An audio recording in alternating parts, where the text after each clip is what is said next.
Hey, what's up, guys? So, as I had said in the last update video, I have been, or should say have already, built a new PC. I am dubbing it the Sloth Master PC, and it's pretty awesome. But of course, we couldn't have built a PC without some parts. So, in the last couple videos, I've been asking for some help from you guys, and you've given me some great advice, especially from folks like Potent Soul and some others as well that I'll put on screen that I just can't remember off the top of my head.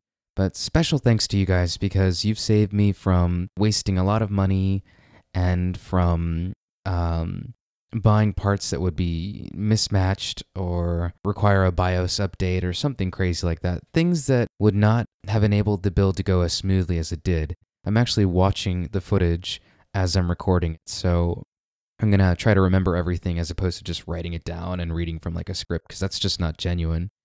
So basically the first thing I did was, of course, take out the tower, and the tower that I ordered was a Corsair 750D tower, an ATX one. And as you can see on the box and on the labels and stuff like that. And by the way, I'm building this all at my dad's house because, well, it's kind of complicated, but basically, long story short, I live in two places at once due to split families. And anyway, there's just a lot more room here, and my dad was kind enough to let me borrow the house and basically take over the entire living room. But basically, took out the tower, put the tower on top of the table at some point, and of course, the manual. Need the manual. And the tower was fantastic. The build quality could have been a little bit better, but I mean, for what I paid for it, it really was not bad. A lot of the interior could be taken apart. A lot of this stuff on the outside could be taken apart and put back together for either airflow purposes or just to make it easier to get to your cables while building it. And that was extremely helpful. All the cages on the interior were removable, which is good for wiring and airflow. And I just love a lot about this case. The only negative I can give it is that it is a little bendy. I don't know what I'm trying to say. Flexible, more flexible, and has more give than I'd like when picking it up and moving it around. But I really can't complain because, I knew what I was paying for, and the case is, silent, has great airflow, and looks extremely, extremely beautiful, in my opinion. And let's see. Yes, the power supply. The power supply is the second thing I opened, and it had a bunch of cables, and honestly, I didn't know half of what they were until reading a little bit inside the manual and watching a couple videos on YouTube. I mean, they all looked pretty similar to me, and I was like, what the hell does PCI mean? I don't know. There's just a lot of things that I didn't know that thankfully I have internets for, and, learn as you go, right? So it also came with a bunch of screws and came in a nice little package, actually. I was very impressed by the packaging by EVGA. It was pretty. I guess that's all I can really say about it. I mean, it was really pretty. It's very organized. I definitely bought some other parts that were not pretty or organized. I'm looking at hard disk drives and optical drives. But, yep, there's a lot of plugs in the back. I really like this model in particular because it's very modular. If you don't need all those cables, you definitely don't have to use them. From my understanding, other power supplies come with a bunch of plugs coming out of it, and you can't remove them, and they're just on there by default, which can make your tower look pretty cramped and messy. And I really didn't want to deal with that. And this has a lot of power, so it should be good for all my needs. The next thing that I opened is, I believe, the motherboard. Let's see, am I right? Yes, I think I am. It is the Gigabyte motherboard. Super thanks, and many, many, many more thanks after that to Potent Soul on YouTube. You are a fantastic person, because if it wasn't for you, I would have to make, as I said earlier, or not make, I would have to get a BIOS update for the motherboard that I originally wanted. And this motherboard is great. It has everything I needed, and it looks really cool. And it was perfect. There's only a couple minor conflicts that I ran into, namely the graphics card later on that you'll see. That's not really a conflict, it's just that the graphics card actually sat above where the SATA cables go. Is it SATA? SATA? Whatever. See, I don't even know what I'm talking about. The hard disk drives and the SSDs plug into, I assume, something. It has a name. SATA Bay? I don't know. And the graphics card sits right above it. And you'll see later on, you'll see what I mean. But it was kind of a snug fit, and I was kind of worried that it would be on top of that and run into that. But I'll explain later. I mean, you'll see what I mean. But it's a nice motherboard, though. Other than that, it's a great motherboard. It comes with, all the plugs that I needed, and everything fit perfectly. I was very careful. I know I'm kind of cringing at myself for not... I made sure I was grounded before I touched everything, but I'm still kind of cringing at myself because I should have probably been wearing that wristband that I bought that was like the anti-static wristband while handling it initially. Later on in the video, you'll see that I'm wearing it a lot, especially when dealing with the motherboard. But initially, I did not wear it. But like I said, I did ground myself. I made sure I was very careful. I was extremely cautious throughout the entire process, probably overly cautious, and you'll see what I mean in regards to that later when it comes to the CPU. But I'm probably just going to fast forward through this and kind of show it to you quickly, as opposed to, me slowly taking this out of the bag, because I'm telling you, I took a long time to get the parts out of the bags and organized, because I was so afraid. Oh God, that X-Acto knife got a little close to the motherboard there. See, I'm cringing so hard watching this now, but I promise you, I was very careful.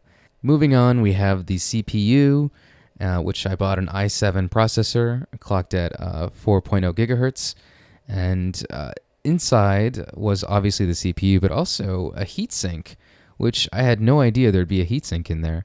I had heard of what heat sinks were when watching some YouTube videos and tutorials on how to build a computer, but I still didn't really know what it was, and especially since I also bought a cooler, I was like, whoa, what the hell am I supposed to do with this? Like, is this real life? So I ended up, taking it out and looking at it like it looked like, honestly, it just looked like metal noodles to me when I first saw it. I was just like, what the hell is this thing? But then I saw the fan, and then, of course, I knew what a heatsink was, so I put two and two together. And I was like, well, that's cool, I guess, if I'm desperate, or make a second PC or something. I don't know. I don't see why I would ever use it. I don't think you can use both a heatsink and a cooler. That wouldn't make sense. The cooling takes up the spot where the heatsink would go anyway, on top of the CPU. So, I don't know. You could shed some insight on that for me. But yeah, the CPU is so tiny. I didn't realize how tiny it would be. I was very surprised. I handled that carefully as well. It's up there on the right now on the table. Oh yeah, right here I was like, fuck the X-Acto. I'll just use my hands. It was taking too long, and I was really excited to see all the parts. This is the Cooler Master Nepton 240M. It's a really, really nice cooler. Again, another part that was suggested by you guys in the comments section on my last couple of videos on this process, and super grateful because the cooler I was going to pick was originally the Corsair, I think H100, I100, I don't know, something like that. I think it was the H100i or something, and it's similar in the sense that it's a closed-looped water cooling unit, but this one is quieter and just as powerful, if not more powerful. And it's fantastic. I couldn't have asked for a better cooler at the price. And it was interesting to put together, and I definitely needed to watch a couple videos to get it all right. But, it was great. And once I got it on, as you'll see later on, I was very satisfied with it. It's very cool. It has a light-up LED light on the Cooler Master emblem. Not emblem, but you know what I mean. The writing. So that's cool. Came in some nice packaging too. This is one of those, I had heard from, I don't know about you guys. Do you guys keep your boxes? I only kept a couple of them, but I didn't keep most of them because they weren't extraordinary. But I did keep this one because it was really cool looking. I have a friend on YouTube, which I talk about a lot. He's Steve. He's lifestyle gaming. And he keeps all of his boxes, he told me. And I just didn't realize people did that. Do you keep all of them? So I'm curious. If you keep your boxes, I'd be interested to know. That's just interesting. There's nothing wrong with that. I was like, there's just too many boxes. There's too much space. And like I said, I don't live at this house. Primarily, I live in the apartment, and it's tiny. So, I mean, there's just no room for all that crap. So I recycled most of my boxes. But the graphics card, of course, I kept that box. That box is badass.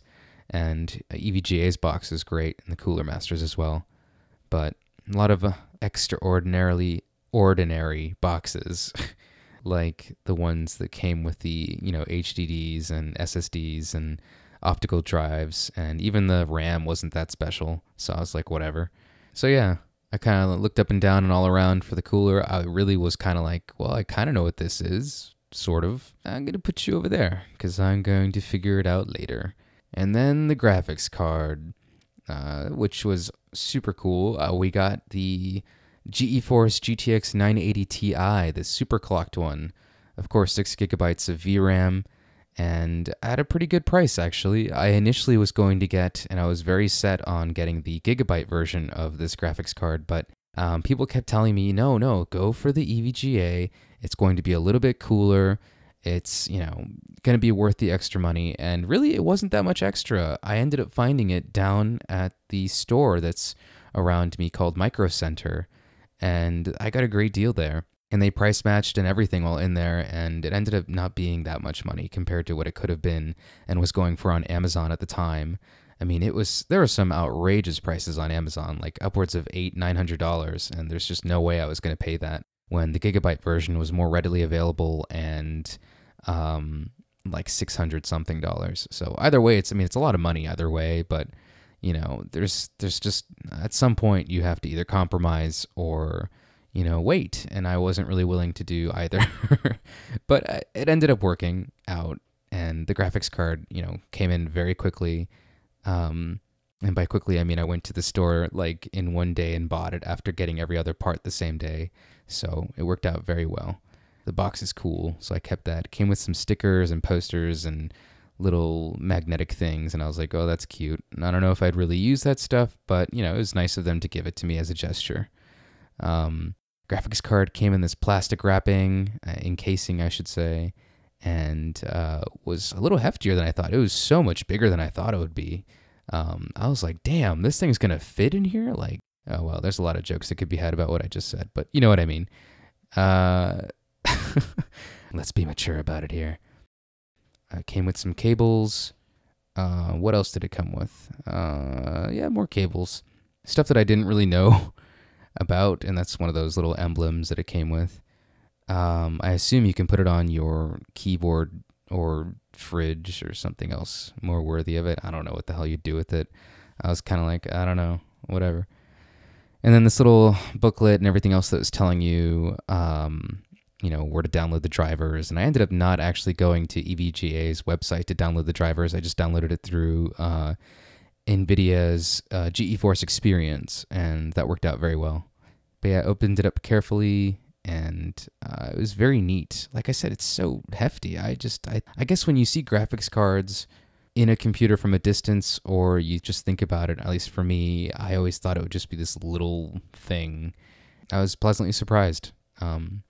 And almost, terrified because I didn't want to break it. I was so careful with it. I didn't even want to take the plastic off. I was like, oh God, I'm going to break something. I'm going to tear something. I'm going to scratch something. But that was probably my most expensive part. I mean, that's why also. But that and the motherboard, I was just extremely cautious with. All right, the next thing, and I'm just showing you really quickly, was the optical drive. I kind of just had it on the table earlier. And then Windows 8, which is, nothing special. It's in 8.1. It's cheaper than 7, and I just kind of went for it because I ended up upgrading to Windows 10 like a day or two after installing the OS, because Windows 10 is a free upgrade for everyone for a year.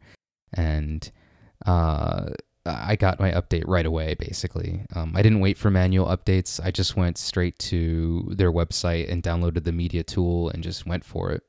Next thing I did was install the CPU, and this was interesting. I had just watched a video on how to do it, and I knew the basics of what I had to do, it was just a matter of actually doing it in this case, because like I said, not only was I being extra cautious around the motherboard in particular, I was being my usual self, which is extremely treating most things like they're very fragile, whether they be people or random inanimate objects. I'm just extremely careful with everything I touch and do, and that can be a good thing, but it can also not help me, because in this case, it turns out I had to be a little rough with bringing down that hatch when I installed the CPU.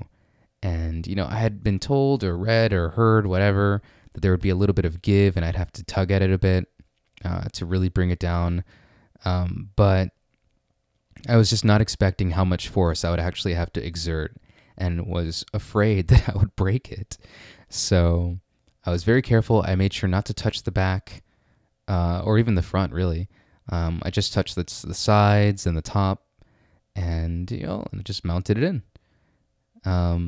It was pretty self-explanatory, pretty easy. Didn't really have to do anything special for that, and was very grateful for that. And, that's how it was for most of the build. It was kind of just like, I know this goes here, there's arrows for this here. I'm sure it used to be much harder to make computers than it is these days, but wasn't too bad. So yeah, obviously I was dumb and realized I didn't take off the cap to the CPU cover. I was like, oh, I'm so stupid. So stupid.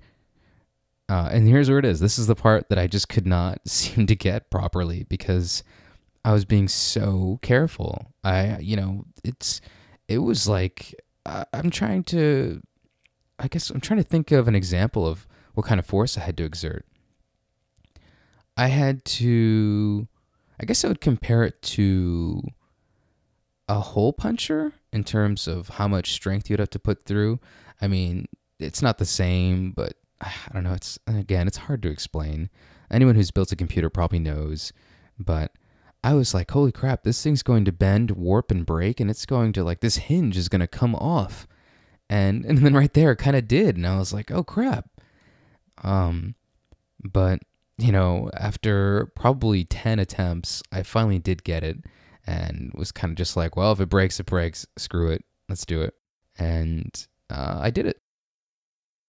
Next up was the RAM. Like I said, the box is nothing special. The RAM does look pretty cool in and of itself, but it's RAM. I don't know what else to say about it. You just plug it in. So that one was pretty easy. There's grooves on the bottom of the RAM itself. So I have a total of 16 gigs of RAM, and I plan to eventually upgrade to 32. And I have 2 more slots for 8 each, because I'm going to be doing a lot of video rendering with the new machine, and more than ever, actually. So I would really like my render times to be cut short, and to give a lot of RAM to Adobe Premiere Pro so it can do its thing. Obviously, for games, I know it's not going to need that much. It's pretty much overkill, but 32 will be perfect for rendering. And I do a lot of work in Photoshop, and eventually I'm going to be doing some work in After Effects. I'm currently watching a bunch of tutorials and walkthroughs to figure that out, because it's not as easy as learning Premiere Pro, which I kind of learned by just fiddling around and, So again, I was being way too cautious here. I was trying to gently put them in, and I don't even think I was doing it evenly, which is a problem. And I eventually figured it out, and I had to put more force in it. But, again, not trying to break anything. Next up was getting the cooler ready, and it turned out I had to mount or put mounts on it, special mounts, with very tiny screws, which proved a little challenging, just because it was hard to keep still with one hand. And eventually I got it. And this is the part of the cooling or cooler that would actually mount on top of the CPU. And in addition to this, we had to also, and by we I mean me, had to also put a backing plate or mount on the motherboard, on the back of the motherboard, which I'll show on screen in just a second. It looked like this. And if you look closely, if you flip it one way, it's for AMD stuff. And if you flip it the other way, it's Intel. I just know that the little black tabs that I was putting on there had to be put just such a way that it would work with the type of motherboard I have and cooling unit and graphics card, everything, Intel, basically. And then next, on the other side, once I got that mounted, I started screwing on the these raised screws, I guess, that the mounting, I don't know, we're going to call them mounting cylinders because I'm not sure what the hell those are called.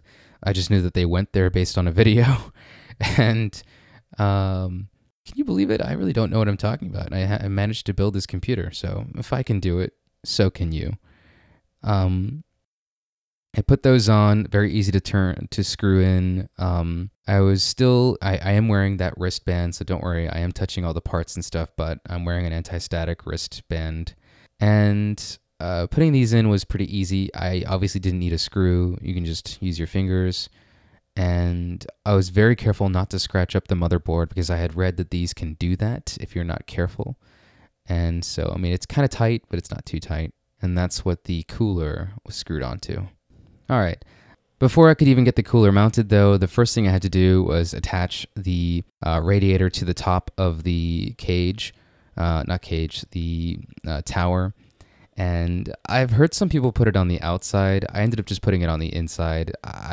Don't ask me why. I thought it would look really stupid on the outside. And I don't know if that cage really came apart up there on the tower. So either way, it rested there pretty well. And I made sure that, oh God, I dropped something on the motherboard. Oh, I'm so stupid. Oh, it's the cooling. Oh, I know what that is. Okay, this is the thermal paste. And anyway, though, as I was saying, I put it on there. It was pretty easy. There was a topping that came off, a top that came off of the tower, and it was super easy to put back on later, but I'm not going to because I want better airflow. So again, great case. I love it. Definitely going to be using it again in the future when I make more builds. And then the thermal paste, this is the part that made me nervous about the cooling. This is probably the only part of this entire process that had me kind of nervous because the cooling unit required the thermal paste, and if you look it up online, no one can freaking agree on how to put the cooling thermal paste on. Everyone's like, put a little pea size, put a little square, put a little dot, spread it all around, fucking make it dance everywhere. I don't know. People were making some really crazy, weird suggestions, and I settled on the video that I watched initially and just put what was basically a pea size drop on there and just decided to go with that. But again, I was like, this is weird. We're dealing with like a liquid-like thing. This is not plug and play. This is not even screwing things in. This is some weird stuff I don't really understand, but kind of do because it's supposed to help with heating and cooling and whatnot. I'm not really sure how long it lasts. I really don't look forward to the day where I have to put it back on because I think you're supposed to clean it off in a certain way, and I don't know. I really just don't want to take the cooling unit off. This part was nerve-wracking enough. I was like, I really don't want to go through this again. I wanted to screw it on as quickly as possible and just be done with that part. Everything else was smooth sailing. Initially, I couldn't really get it on there properly to the mounts that I had screwed in with my hands earlier. And the reason is I was really dumb, and the screws on the four corners had to be moved inward to the middle, and they were all the way to the edge. I don't really know how else to explain it. There's like 3 slots depending on the kind of motherboard you have, and I was just being dumb about it. So I eventually figured it out, and I didn't scratch up my motherboard or ruin the thermal paste, and screwed in an X pattern, I guess. So I did top right, bottom left corner, top left, bottom right corner, so they would all go on evenly. And it may look really messy right now with how I'm handling things, but it turned out all right. So I'm just glad that's over. And then it wasn't until the end that I realized that I had screwed it on sideways. But at that point, I was like, I don't even care. I'm just glad it's on there and that I didn't break anything. Either way, it looks really cool in the finished product. So you'll see later. And it looks nice. It's me wiping the sweat off of my forehead. All clear. All right, next up was the easy stuff. I mean, this was super easy. All I had to do was find the HDD. This is the Hitachi 2 terabyte HDD, and those are the drive bays that came out of the case very easily. Well, not too easily. I mean, they had screws. But next up was just, a matter of screwing it on through the little brackets and then putting them in the cage and putting them back inside the tower. So it was easy. Very, very easy. It was really cool to see what the hard disk drive looked like. I had actually never seen a hard disk drive outside of its tower. I had seen external hard drives, of course, but this thing was really, really heavy compared to what, I thought it was going to be like. Compared to the SSD especially. SSDs were, it feels like light as a feather. This thing was a monster. It's huge. And it was just not what I expected it to be. I took some fiddling around, but I eventually figured out where I wanted it. And one minor complaint I have about this case was that this cage looks fine, but the other drive bay looked a little warped. And I was able to fix it. I didn't need it, and I probably won't ever need it, to be honest. I already have 3 different drives on there. But it was bent up, and I was kind of pissed about that. But it wasn't, something worth returning or anything. And I wasn't gonna let it delay my, building process. But I do have a minor complaint that was bent up when I got it. Easy to bend back into place. I'm not sure if that's a good thing. Like I said, these parts have some give, a little more than I'd like, but it's fixed now, and the one that I got here was perfect. So, good to go. Screwed it in, put the SSD in. I have actually 2 SSDs, but I put that in after this was all finished and built because I transferred it from my laptop, which had a 250 gigabyte Samsung Evo 840 SSD. And the one that it's in there right now in the video is the 150 gigabyte SSD by Samsung. Same model as the 250 gigabyte. It's an 840, Evo 840, I believe. And very nice SSD, very cheap for what it was. And I used that for the OS initially. So I have an SSD for the OS and an SSD for recording, and finally an HDD for the games. Next up was just a matter of putting things back on. I had initially taken the whole tower apart just to kind of see what I could take apart and if it would make it easier to put everything in. And then it was a matter of installing the optical drive, which I used for, it's a Blu-ray player as well, so I mean I can use it for a lot of stuff. But primarily I initially used it for booting the OS through a disk, which I know there's alternatives, but I just figured this would be the easiest way, and I'm sure I'll find a use for the optical drive at some point anyway. I thought I would have to actually use screws to put it in place because there were holes on the side of it, but this case is so awesome. It actually comes with its own kind of built-in locking system, which doesn't require tools, and it took me a second to figure it out, but I did eventually figure it out, and I got it in.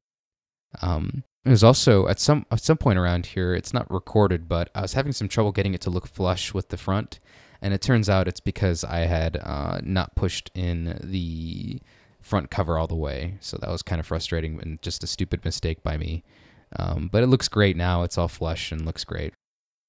That was an LG optical drive, and as you see here, moving on quickly, I kind of wish I had done this earlier because now you see all these cords are in the way. These are the SATA cables that connected to the hard drive and the SSD, and I'm so stupid for not doing that first, but it doesn't matter. I ended up figuring it out and rewiring and kind of making use of all the room around the actual tower to kind of organize things after the fact, of course. And then, believe it or not, I had to put an SSD again after all of this was already built and inside. And that was a pain in the ass. Really kicking myself at that point, but it's all right. And you'll see here, this is the graphics card, obviously. I was being extremely careful with it. Luckily, I figured that you have to take that thing off first.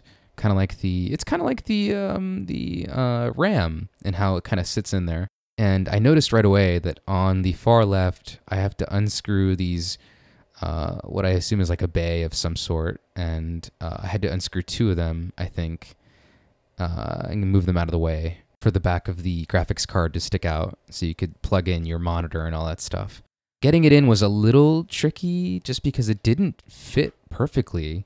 And I was very concerned about it initially, but I did some research and some wiggling around and moving some cables around. And eventually I did get it in and figured it out, and it works properly. But I was very, very worried that that was not going to fit properly in the tower. Like I said, it's just a big graphics card and bigger than a lot of the ones I've seen. And it just did not seem to want to fit 100% right away. But I got it. And eventually I started plugging everything in and plugged in the graphics card to the power supply, which is what I'm doing here. A little hard to see. I just thought it looked kind of cool with the light shining through the top of the tower while doing that. And then I had my first boot after plugging everything in. Everything looked a little disorganized, but that was the first time I turned it on. One thing you'll notice is the monitor actually did not turn on, and that's because initially it was not connected properly. I eventually did plug it into the right port. I plugged into the graphics card, and everything worked smoothly from there. So everything started turning on. This is some footage from my, not from the GoPro, but from my phone, and it actually looks like higher quality, even if the saturation is a little strange right there. But Windows 8 booted on right away with the disk, and could you believe we started with all of these parts on the table? It's amazing to me that I was able to do this. I'm extremely proud of myself for doing it. It kind of stressed me out at times, but most of the time I was very excited. I was very, very keen to learn how to do it. And I really can't wait to build my next computer. It's going to be a little bit different. And I hope I don't really have to do it for a little while, to be honest, because after this, I should be good for a couple of years. But you never know. New parts come out, better parts come out, and I'm sure with the work and everything, I'll have the money to buy some parts in the future. But I'm banking on the fact that this will be a long-term investment, and while I did spend quite a bit of money on this, I'll either get it all back somehow through work in YouTube and your donations, which thank you very much for those as well. And yeah, the video quality is just going to be incredible. I'll start showing some clips from some games I've been playing, and even from my own Skyrim game. There's just some beautiful, beautiful graphics that I can play with now. The first thing I did was install all my games. I moved them from the laptop to the desktop by just putting all the games on the SSD and then moving the SSD into the new desktop. That way I didn't have to actually re-download all the games. All I had to do was hit install on Steam and tell it where the games were, and they immediately popped up in my Steam library, and I didn't have to download anything using the internet again, which was a great idea. Really glad I looked that up online first, because it was going to be hundreds of gigs worth of games that I'd have to re-download with a slow connection, and I was not looking forward to that. So kudos to you, Internet. Thank you very much. If you guys have any stories you want to share about your builds or troubles you ran into or didn't run into, let me know. I'd like to hear them. This is obviously my first build, and I was quite a noob at everything I was doing, but at this point, I'm pretty sure I could build it again or build something else pretty confidently. It's really not as bad as people make it out to be. I mean, a lot of this stuff is pretty much plug and play, as long as you know what the labels mean, and self-explanatory. But if you need help, there's some great videos on YouTube. I'm going to actually link the videos that I used to build this. It's like a 30-minute video, and it's absolutely essential for the build. The only difference is they used a heatsink and I used a cooler, closed-loop cooler. But that's about it. Everything else was key in building this and really enlightened me. So I highly suggest it if you're thinking about building something. And if you have any questions about how the build went, what went wrong, further things, just let me know, and I'd be happy to share in the comments below. So thanks for watching, and thank you for all of your support. Thank you so much for everything. I can't wait to start making some videos. Let's get to it.